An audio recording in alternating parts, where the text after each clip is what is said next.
Magandang buhay! Today's episode, magluluto tayo ng beef ribs adobo. Umpisahan na natin, lagay lang tayo ng konting mantika sa ating kawali na paglulutuan, tapos gisa muna natin yung ating bawang at medyo marami yung bawang na gagamitin natin. Kasi masarap talaga yung adobo pag marami yung bawang at marami yung sibuyas. Sangkutsa lang natin or igisa lang natin to ng mga 20 to 25 seconds. Tapos pag okay na yan, sunod na natin yung ating sibuyas. At yung sibuyas natin ay hiniwa lang natin yan ng maninipis. Ngayon, tuloy lang natin yung pag-isa. Siguro mga 1 minuto pa hanggang maging light brown yung ating bawang at maging translucent at lumabas yung bango ng ating sibuyas.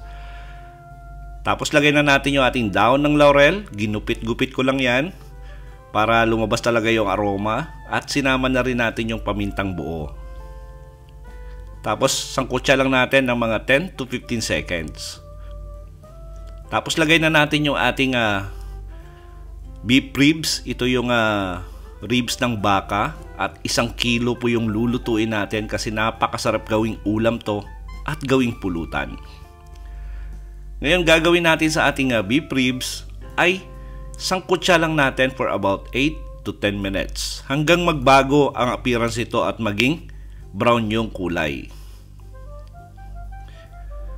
Ngayon pag wala nang lumalabas na dugo-dugo doon sa ating buto, pwede na natin lagyan to ng panlasa. Lagyan natin ng toyo, lagyan natin ng oyster sauce, and by the way, para sa kumpleto at tamang timbang ng ating recipe, sinulat ko po sa description box. Haluin lang natin para ma-absorb talaga ng ating beef ribs yung ating mga seasoning na nilagay. Tapos lagyan din natin to ng liquid seasoning. At lagyan natin to ng soft drink. Either 7-Up or Sprite yung gagamitin nyo. Since na hindi yan kasya yung ating Sprite na nilagay para palambutin yung ating beef ribs, magdadagdag pa tayo ng tubig.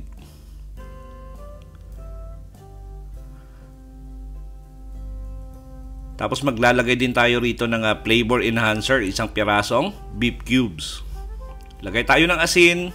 Tansyahin nyo muna yung asin, tapos lagay tayo ng konting asukal. Ngayon depende po yan sa inyo kung magdadagdag pa kayo ng asukal o hindi na. At palalambutin lang natin to ng mga siguro lagpas 1 oras or 1.5 oras. Check nyo pag malambot na yung beef ribs nyo. Ngayon pag medyo matigas pa, extend nyo na lang yung boiling time. Kasi masarap yan yung natatanggal na dun sa buto yung karne.